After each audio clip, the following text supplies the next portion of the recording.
All India Radio presents Morning News.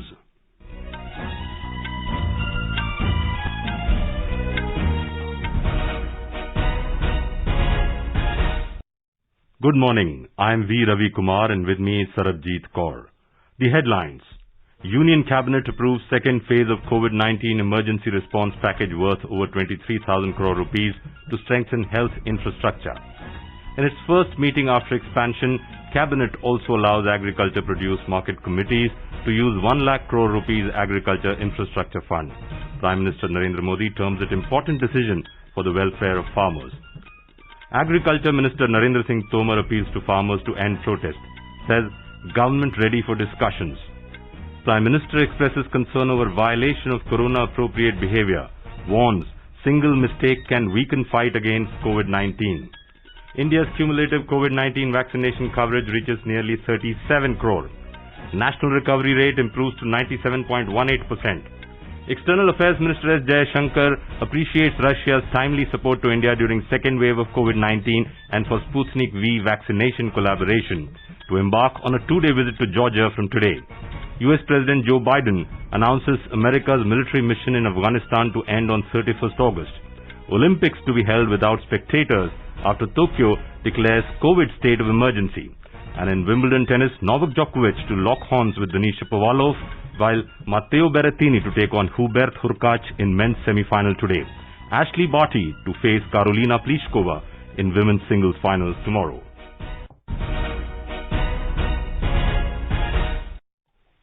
As the nationwide free COVID-19 vaccination campaign at government facilities for those above 18 years is going on, we advise our young listeners to get vaccinated and also to help others to get vaccinated.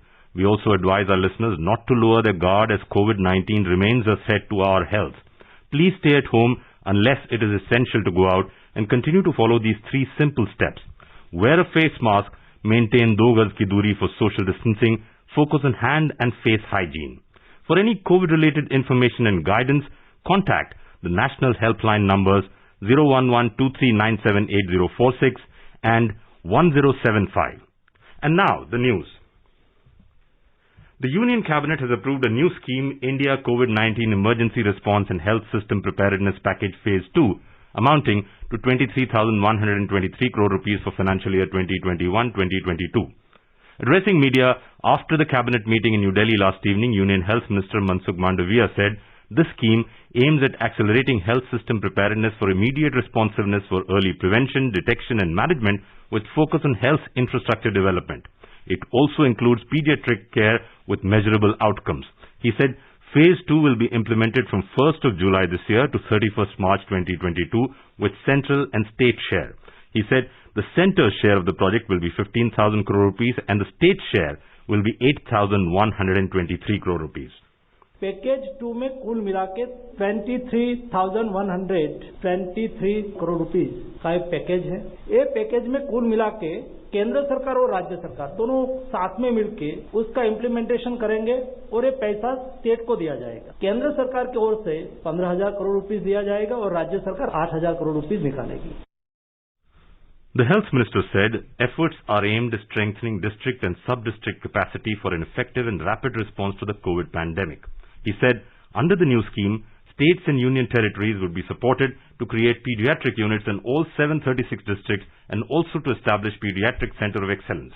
Mr. Mandaviya said they will also be supported to augment 20,000 ICU beds in public healthcare system, out of which 20% will be pediatric ICU beds. Mr. Mandaviya also informed that undergraduate and postgraduate medical interns and final year MBBS, BSc and GNM nursing students will be engaged for effective COVID management. The package will also provide support for installation of help to install 1,050 numbers of liquid medical oxygen storage tanks with medical gas pipeline system MGPS with an aim to support at least 1 such unit per district. With a view to augment the existing fleet of ambulances, 8,800 ambulances will be added under the package. Under the package, support will also be provided for expanding the national architecture of eSanjeevani teleconsultation platform to provide up to 5 lakh teleconsultations per day from the present 50,000 teleconsultations per day.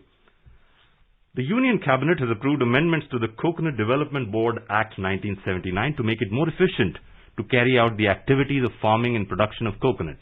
Addressing media in New Delhi last evening, Agriculture Minister Narendra Singh Tomar said that with this decision, now the chairman of the board will be a non-executive person, but will be a person having the knowledge and experience of agriculture sector. Mr. Tomar said the Coconut Development Board will now carry out activities relating to the development of coconut outside the country too. In another decision, the cabinet gave its approval to the modifications in Central Sector Scheme of Financing Facility under Agriculture Infrastructure Fund. Mr. Tomar said the Agriculture Produce Market Committees, APMCs, will now be allowed to use the 1 lakh crore rupees Agriculture Infrastructure Fund, which has been announced as part of the Atmanirbhar Bharat package. The Agriculture Minister said now APMCs will be eligible to get the benefits of this fund to improve their infrastructure. He said APMCs will be further strengthened and mandis will not be abolished. Mr. Tomar said this shows the Narendra Modi government's commitment towards farmers' welfare. He said eligibility has now been extended to state agencies, national and state federations of cooperatives, federations of farmer producer organizations FPOs and federations of self-help groups. APMC खत्म नहीं होंगी। कृषि कानून लागू होने के बाद भी कृषि उपज मंडी को करोड़ों रुपए का साधन भारत सरकार की ओर से इस इंफ्रास्ट्रक्चर फंड में से उपलब्ध कराया जाएगा, जिससे वो सशक्त होंगी, उनके आय के साधन बनेंगे और अधिक किसानों के लिए वो उपयोग में आ सकेगी। The Agriculture Minister said for APMCs, interest subvention for a loan up to 2 crore rupees will be provided for each project of different infrastructure types like cold storage, sorting, grading, and assaying units and silos within the same market yard. Mr. Tomar also informed that at present, interest subvention for a loan up to 2 crore rupees in one location is eligible under the scheme. In case one eligible entity puts up projects in different locations, then all such projects will now be eligible for interest subvention for loans up to 2 crore rupees. However, for a private sector entity, there will be a limit of a maximum of 25 such projects.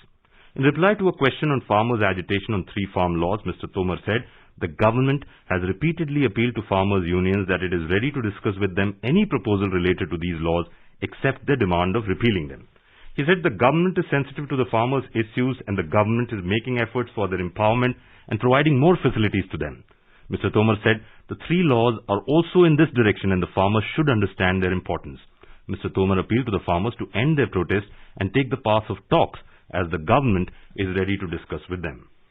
Prime Minister Narendra Modi has said the new package of more than 23,000 crore rupees will further strengthen the fight against COVID.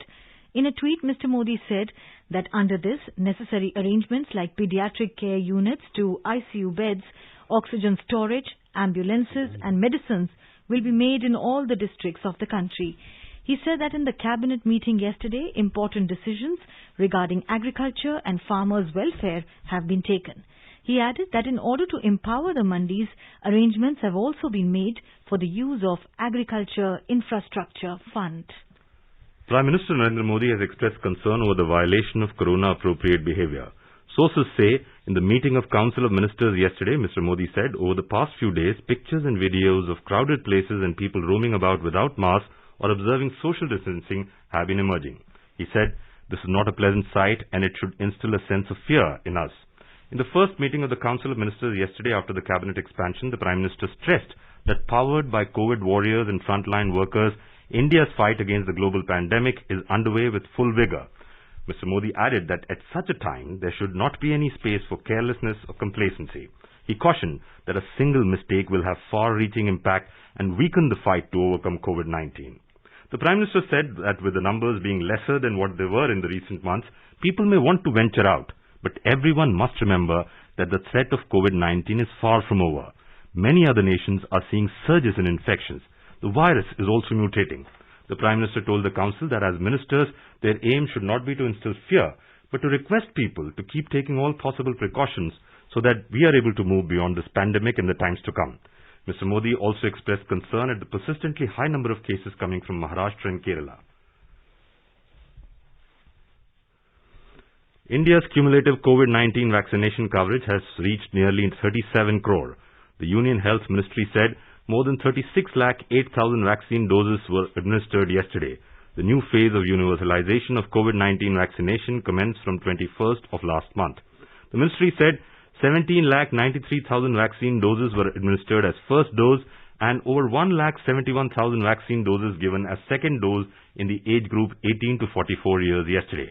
Cumulatively, over 10 crore 82 lakh persons in the age group 18 to 44 years across 37 states and union territories have received their first dose, and more than 33 lakh 70,000 have received their second dose since the start of phase 3 of the vaccination drive.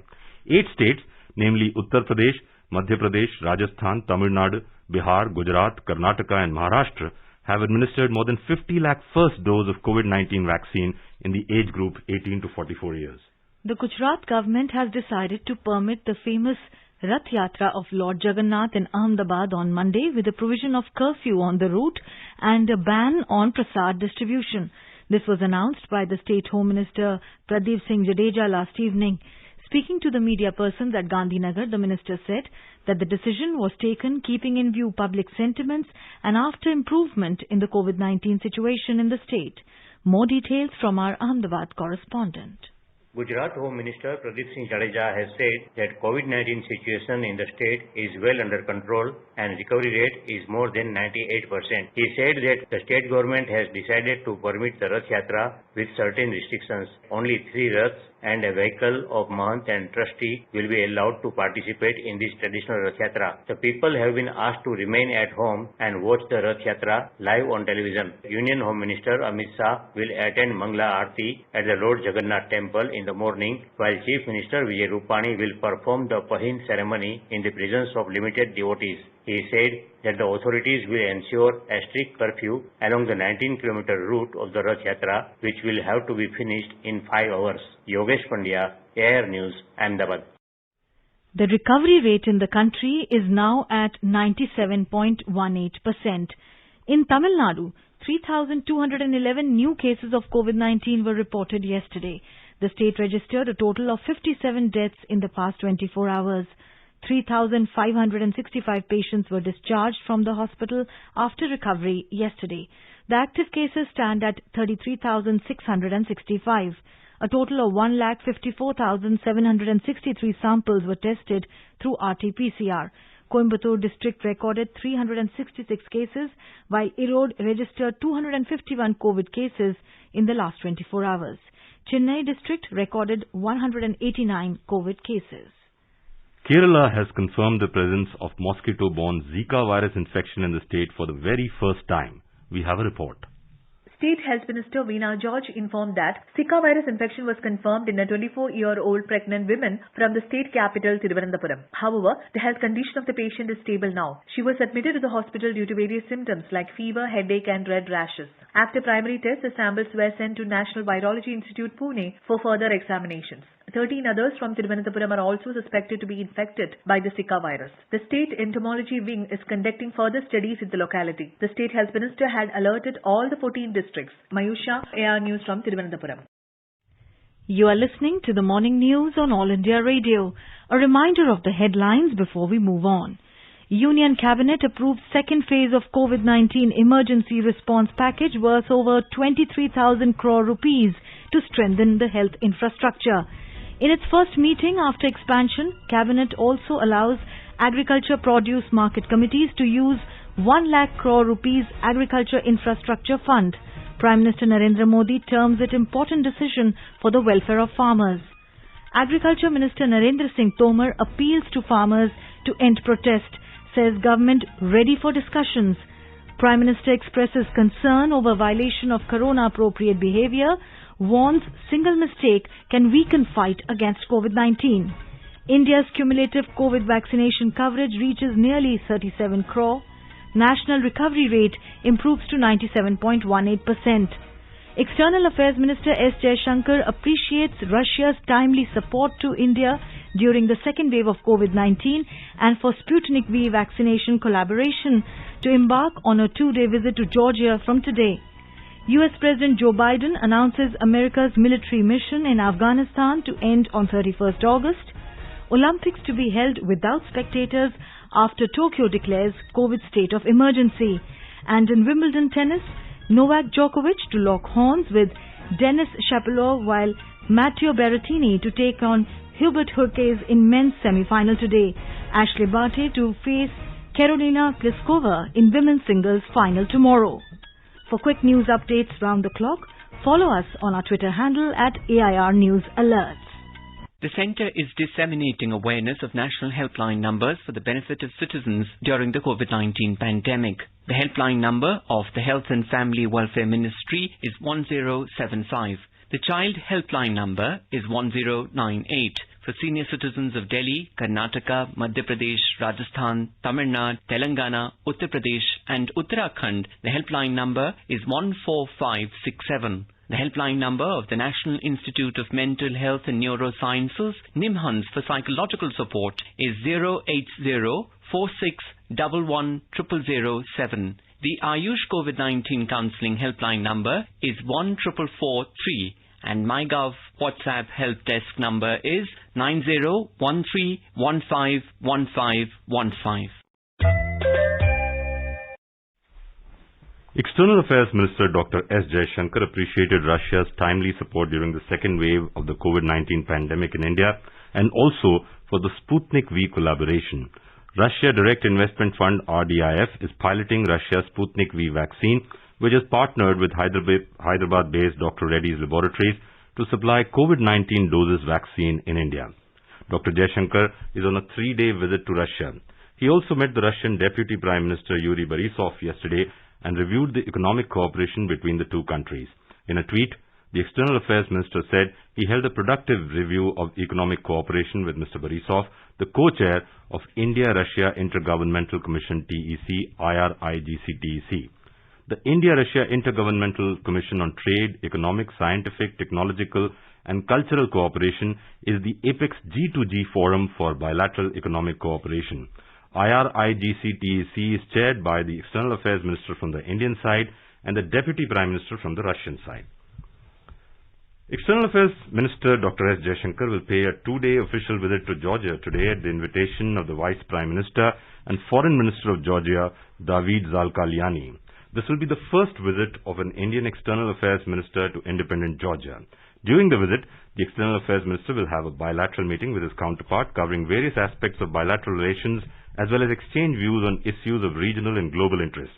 He is also expected to call on other dignitaries during the visit.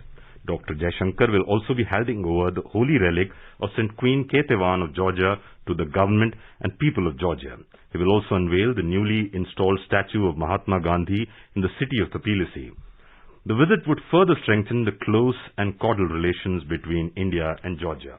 The Reserve Bank has issued an advisory to banks and other RBI-regulated entities emphasizing the need for preparedness for the transition away from London Interbank Offered Rate LIBOR. The RBI advisory is part of a worldwide transition of financial institutions from old benchmark to new alternative reference rates. LIBOR is the interest rate average submitted by leading UK banks. The government has said that more than 433 lakh tons of wheat has been procured so far in the current Rabi marketing season. Union Agriculture Minister said 11.82% more wheat has been procured in comparison to last year's corresponding period. More than 49 lakh farmers have already been benefited from the ongoing procurement operations with MSP value of 85,581 crore rupees. The United States has said that its military mission in Afghanistan will conclude on 31st August. The announcement comes amid the ongoing battle between the Afghan commandos and the Taliban for control of a provincial capital since Washington started withdrawing troops from Afghanistan. Announcing an end to America's longest war, U.S. President Joe Biden last night said the U.S. military has achieved its goals in the country to degrade Al-Qaeda and prevent more attacks on the U.S. President Biden said that status quo is not an option and he would not send another generation of Americans to war in Afghanistan. This is All India Radio giving you the news.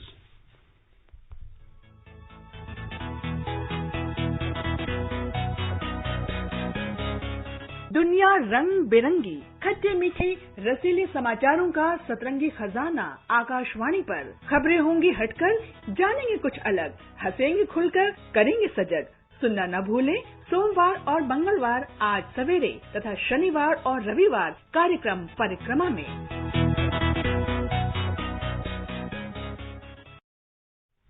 The Olympics will take place without spectators in the host city Tokyo as a resurgent coronavirus forced Japan to declare a COVID state of emergency in the capital that will run throughout the event.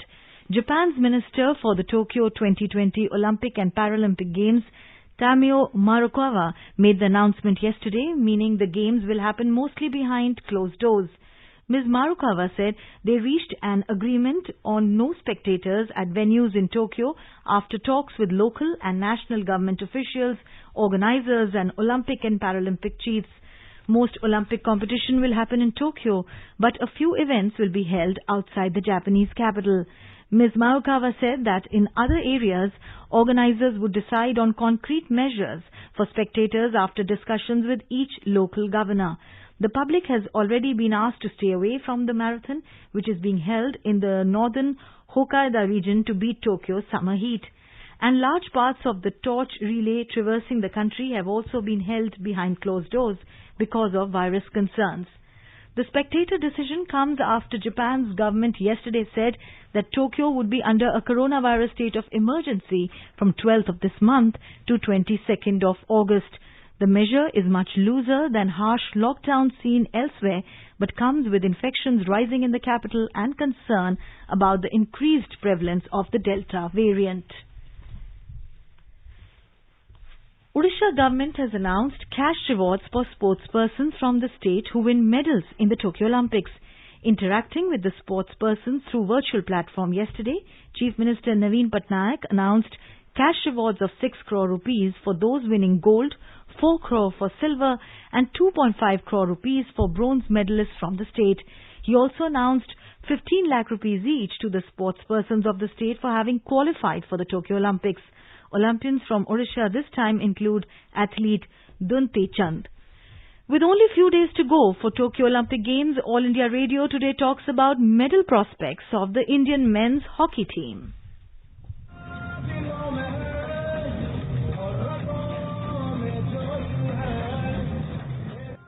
Hockey team went to their first Olympics in 1928. They stunned the world as they took home a gold medal. Over the course of around 50 years, the team brought home 11 medals, out of which 8 were gold. In the last 3 Olympic Games, the men's team failed to make the cut in 2008 and moved up to 8th in Rio while finishing 12th in London. For Tokyo, however, there's a fair amount of optimism and expectation from the side who are currently ranked 4th. In the 2020 FIH Pro League, India registered 2 wins over Netherlands and drew 1-1 against the top-ranked Belgium and Australia. Earlier in the year, in April, India have twice beaten defending Olympic champions Argentina in the same tournament. For coach Graham Reed's side, the toughest challengers at the Games are likely to be Belgium, Australia, Holland and Argentina. India are placed in Pool A in the men's event. With Manpreet Singh at the helm, the Indian team has achieved important milestones including winning the Asia Cup in 2017, the Asian Championships trophy in 2018 as well as winning the FIH Series final in 2019 over the past 4 years. India also made the quarterfinals of the 2018 World Cup in Bhubaneswar. The hopes from the Indian hockey team are high as it looks to bring India glory once again at the Olympics. Sports Desk, AIR News.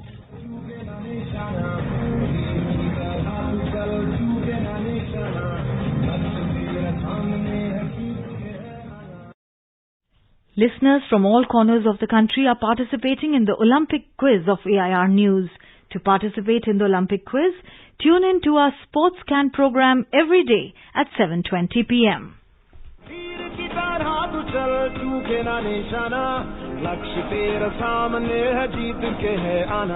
In the run-up to the Tokyo Olympics, the News Services Division of All India Radio in its Sports Scan program is broadcasting every day Olympics quiz with AIR News. Olympics quiz Akashvani समाचार के साथ in Hindi. Every day a question related to Olympics will be asked at the beginning and closing of the program. To participate in this program, listeners can send the replies by email on airsportscan@gmail.com. The first correct answer received through email will be adjudged the winner of the quiz. The name of the winner will be announced in SportsScan program the next day. It will also be flashed on AIR Twitter handle @AIR News Alerts. The Sports Authority of India will provide India team jersey to the winner. So tune in to the SportsCan program every day at 7:20 p.m. on FM Gold and on our YouTube channel, News on AIR Official.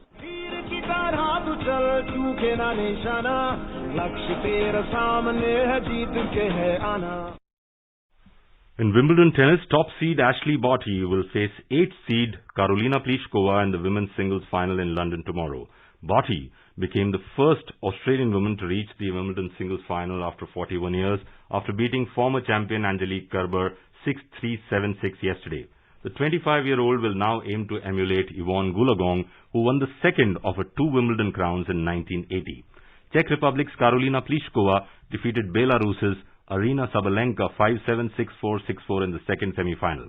In the men's singles, 7th seed Matteo Berrettini will take on 14th seed Hubert Hurkacz in the first semi-finals, while world number 1 Novak Djokovic will lock horns with 10th seed Denis Shapovalov in the second semi-final this evening. Poland's Hurkacz stunned 20-time Grand Slam winner Roger Federer by registering straight sets victory 6-3, 7-6, 6-0 in the quarterfinals. Berrettini became only the second Italian man to reach these semi-finals after beating 16th seed Canadian Felix Auger-Aliassime 6-3, 5-7, 7-5, 6-3. Earlier, Serbia's Djokovic entered the last 4 after beating unseeded Marton Fucsovics of Hungary in straight sets 6-3, 6-4, 6-4, while Canadian Shapovalov defeated Russia's 25th seed Karen Khachanov in thrilling 5 sets 6-4, 3-6, 5-7, 6-1, 6-4. In men's doubles, Croatian pair and first seed of Wimbledon Nikola Mektic and Mate Pavic will play against the Spanish-Argentine team of Marcel Granollers and Horacio Ceballos in the finals tomorrow. Mektic and Pavic advanced to the final, defeating the American-British team Rajiv Ram and Joe Salisbury 7-6, 6-3, 6-7, 7-6. Now let's take a look at the weather forecast for the day. The national capital Delhi may witness thunderstorm with rain. The minimum temperature was 29 degrees and the maximum may go up to 40 degrees Celsius. Mumbai will have a generally cloudy sky with intermittent rain. The minimum temperature was 26 degrees Celsius, while the maximum is expected to be around 31 degrees. In Chennai, there may be cloudy sky with light rain. The temperature will vary between 26 and 37 degrees Celsius. Kolkata will have a generally cloudy sky with 1 or 2 spells of rain. Minimum temperature was 27 degrees Celsius, and the maximum will go up to 33 degrees. Jammu will have a partly cloudy sky with possibility of rain or thunderstorm. The minimum temperature was 26 degrees Celsius, while the maximum will be around 38 degrees. Srinagar will have a mainly clear sky. Temperature will hover between 18 and 33 degrees Celsius. Leh will have a mainly clear sky. The minimum and maximum temperature will be between 12 and 26 degrees Celsius. Gilgit will have a mainly clear sky. The temperature will hover between 17 and 34 degrees Celsius. Muzaffarabad will have a mainly clear sky, becoming partly cloudy towards evening. Itanagar will have a generally cloudy sky with a few spells of rain. And now an overview of today's newspapers.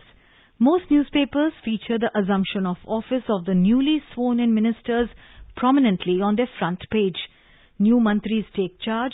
Cabinet announces 23,123 crore COVID-19 fund, reports the Asian Age.